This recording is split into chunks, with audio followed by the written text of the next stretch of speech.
ఈరోజు ఆంధ్రప్రదేశ్లో జరిగిన సంఘటనలు చూస్తే అసలు జర్నలిజం ఉందా చచ్చిపోయిందా, అసలు జర్నలిజం ఉందా చచ్చిపోయిందా అని అనిపించింది నాకు.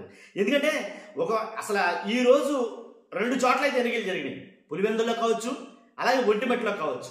ఆ 2 చోట్ల జరిగిన సంఘటనలు చూస్తే అసలు జర్నలిజం ఎవరికాడ నేను తోపు నేను తురుమని చెప్పుకునే జర్నలిస్టులు అందరూ కూడా ఏంటి, అసలు జర్నలిజం అనే వ్యవస్థ బ్రతుకుందా చచ్చిపోయిందా అనేది అనిపించింది నాకు. ఎందుకంటే జరుగుతున్న అన్యాయాలు కానీ అక్రమాలు కానీ పార్టీలకు అతీతంగా చూపించాల్సిన బాధ్యత వాళ్ళ మీద ఉందా లేదా కాబట్టి వాళ్ళు ఏమైపోయారు, అసలు ఆ జర్నలిజం అనేది ఏమైపోయిందో నాకు అర్థం కాలేదు. ఈ రోజు చూస్తే కనుక మొత్తం వివరాల్లోకి వెళ్ళే ముందు నాకు రిక్వెస్ట్ ఉందండి, ఫస్ట్ లైక్ చేయండి. ఇలాంటి వాళ్ళందరికీ తెలియాలంటే మీరు బలంగా లైక్ చేయండి, లైక్లు కొట్టండి. లైక్ చేస్తే మన వీడియో చాలా మందికి షేర్ అవుతుంది. అలా షేర్ అవడం వల్ల నా మాటలు చాలా మందికి తెలుస్తాయి. ఫస్ట్ లైక్ చేయండి, కొత్తగా మన ఛానల్ చూస్తే పక్కాగా సబ్స్క్రైబ్ చేయండి. మీ అమూల్యమైన అభిప్రాయాన్ని కామెంట్ రూపంలో తెలియజేయండి. జర్నలిజం ఉందా చచ్చిపోయిందా? ఎందుకంటే పులివెందుల్లో జరిగిన ఎన్నికల్లో జరిగిన ఘోరాలు అన్ని ఇన్ని కావు. పార్టీలకు అతీతంగా మాట్లాడుకుందామంటే ఎదవ రాజకీయం ఎప్పుడు ఉండేది, రాజకీయం కాదు నేను అనేది. కానీ వాస్తవాలని ప్రజలకు చూపించాలి కదా. నాకు ఓటు లేదు మహాప్రభు, నా ఓటు నన్ను నెయ్యనివ్వండి, నా ఓటు నన్ను నెయ్యనివ్వట్లేదు అని కాళ్ళు పట్టుకుని పోలీసు అధికారి కాళ్ళు పట్టుకుని బ్రతిమలాడాల్సిన పరిస్థితి ప్రజాస్వామ్య దేశంలో దాపురించింది అన్నందుకు సిగ్గుపడాలి. దాన్ని చూపించాలా వద్దా? నా ఓటు నన్ను నెయ్యనివ్వండి అని అడుక్కుంటున్నటువంటి ఆ వ్యక్తిని చూపించాలా వద్దా? అది ప్రజలకు వినిపించాలా వద్దా? ఎక్కడ చచ్చిపోయింది జర్నలిజం? అంతేకాదండి, నిజంగా ఒక పోలింగ్ బూత్లోకి తన అనుచరులతో సహా వెళ్ళిపోయినటువంటి మంత్రి వీరంగం సృష్టిస్తే దాని గురించి మాట్లాడాలా లేదా? ఈ జర్నలిజం ఉందా చచ్చిపోయిందా? చూపించాలా లేదా? ఖచ్చితంగా చూపించరా. వేరే కోణంలో చూపిస్తారు మళ్ళీ దానిపై కానీ చూపించడం వస్తే కనుక వేరే కోణంలో చూపించి అసలు మంత్రిగా మీరు ఇక్కడ ఎందుకున్నారు అని అడగాల వద్దా? అడగకపోతే ఆడు జర్నలిస్ట్ ఏంటి, అది జర్నలిజం ఏంటి? అడగాల వద్దా? అడగాల కడిగేయాలని అడిగితే కనుక. కాబట్టి ఒక కనకపల్లి అనే గ్రామస్తులను ఓటేయడానికి వెళ్తా ఉంటే దారిలో 10 మంది నిలబడి అడ్డం కొట్టేస్తే అడ్డం కొట్టేసి వెళ్ళకుండా ఓటేతగలుగుతావా? లేదు వెనక్కెళ్ళిపో రాకు వెనక్కెళ్ళిపోతా ఉంటే అది చూపించాలా వద్దా? ఏదో ఒక ఛానల్ అరా ఒకటి చూపిస్తే ఎలాగా? చూపించాలా లేదా? మెయిన్ స్ట్రీమ్ ఛానల్స్ చూపించాలా లేదా? చచ్చిపోయింది అన్నాను. అందుకని జర్నలిజం అమ్ముడిపోయిందేమో, చచ్చిపోవడం కన్నా బాగా అర్థం ఏంటంటే అమ్ముడిపోతుందేమో అని అనిపించింది నాకు. చూపించాలా వద్దా?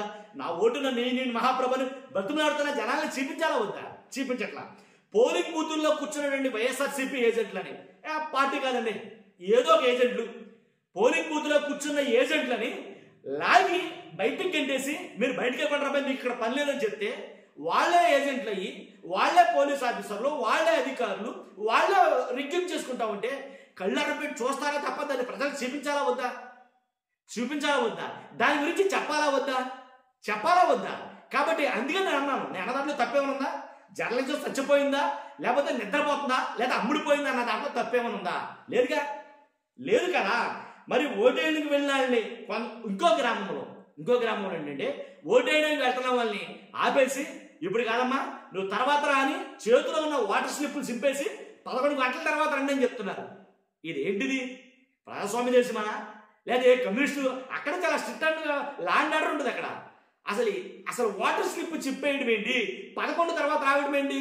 ఎన్నికల పోలింగ్ బూత్ లో ఎన్నికలు ఎన్నింటికి స్టార్ట్ అవుతాయి? దరిమేళ 7-8కి స్టార్ట్ అయిపోతాయి కదా, 7 గంటలకి అన్నారుగా. కాబట్టి 11 అంటే 11 వరకు మీరు గుద్దుకుంటారా? కాబట్టి అది చెప్పాలా వద్దా ప్రజలకు? మేడం ఈ దిక్కుమాలిన వ్యవస్థ ఏదైతే ఉందో జర్నలిజం అనే వ్యవస్థ, జర్నలిజం చాటున వ్యభిచారం చేస్తున్నటువంటి ఎవరైతే ఉన్నారో అలాంటి వాళ్ళ కోసం మాట్లాడుతున్నాను నేను. ఇది జర్నలిజం కాదు, వ్యభిచారం వృత్తి చేస్తున్నారేమో వీళ్ళు అనేది నాకు అనిపించింది. కాబట్టి అలాంటి సంఘటనలన్నీ చూపించాలి కదండి కళ్ళకు కట్టినట్టు ప్రజలకి. వాళ్ళు పడుతున్న బాధ, నా ఓటు నేను వేసుకోవడానికి నన్ను వేసుకోనివ్వట్లేదని బాధపడుతున్న వాళ్ళని చూపించాలా వద్ద ఈ జర్నలిజం? మరి అందుకే నా ఊరికే అలా చచ్చిపోయిందా లేకపోతే అమ్ముడిపోయిందా అని. అంతే కదండి, 5 గ్రామాల్లో రిగ్గింగ్ చేసేంతగా పోలింగ్ బూతుల్ని తమ ఆధీనంలోకి తీసుకొచ్చుకున్న వాళ్ళని చూస్తే ఏం చెప్పాలి? ఏంటి 10 మంది 15 మంది పోలింగ్ బూత్లోకి వెళ్ళి మిగిలిన ఎవరిని రానివ్వకుండా చుట్టుపక్కల పోలీసులు పహారాలు కాస్తున్నారు అని చెప్తున్న కొంతమందికి సమాధానంగా చూపించాలిగా, చెప్పాలిగా. అలా కాదు ఎలా జరుగుతుంది పోలింగ్ అని చెప్పాలిగా. సజావుగా జరిగింది అని చెప్తున్నాయి కొన్ని ఛానల్స్.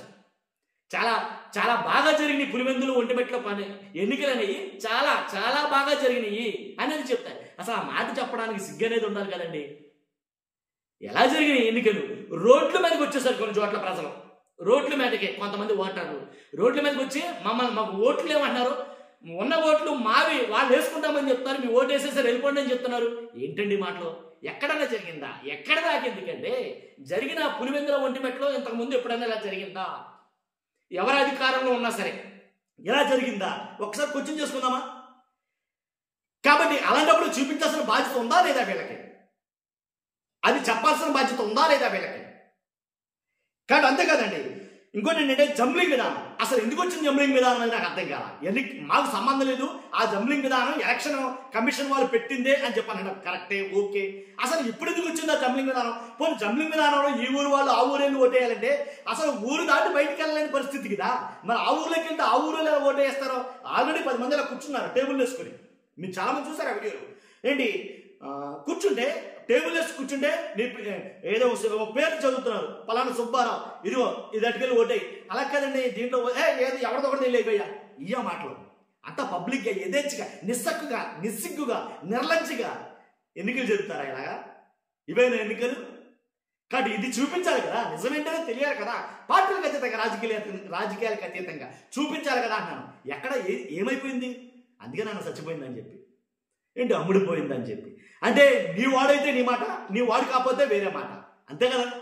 అసలు నన్ను అడిగితే ఎప్పుడో చచ్చిపోయింది అంటాను నేను జర్నలిజం ఆంధ్రప్రదేశ్లో. ఎందుకంటే కులాలకి అమ్ముడిపోయింది, తర్వాత మనోడు అన్నదానికి అమ్ముడిపోయింది, తర్వాత అధికారంలో ఉన్నవాడికి అమ్ముడిపోయింది. కాబట్టి ఇలాగే బ్రతికేస్తుందేమో జర్నలిజం. అది కాదమ్మా, చూపించాలి కదా ఖచ్చితంగా ఏం జరుగుతుంది అనేది వాస్తవం ప్రజలకి. చూపించలేవు. ఎందుకు వచ్చింది దిక్కుమాలిన వ్యవస్థ? ఓకేనా? సరే, ఫస్ట్ లైక్ చేయండి, చూస్తున్న మీరందరూ కూడా పక్కగా సబ్స్క్రైబ్ చేయండి. మీ అమూల్యమైన అభిప్రాయాన్ని కామెంట్ రూపంలో తెలియజేయండి. Thank you very much.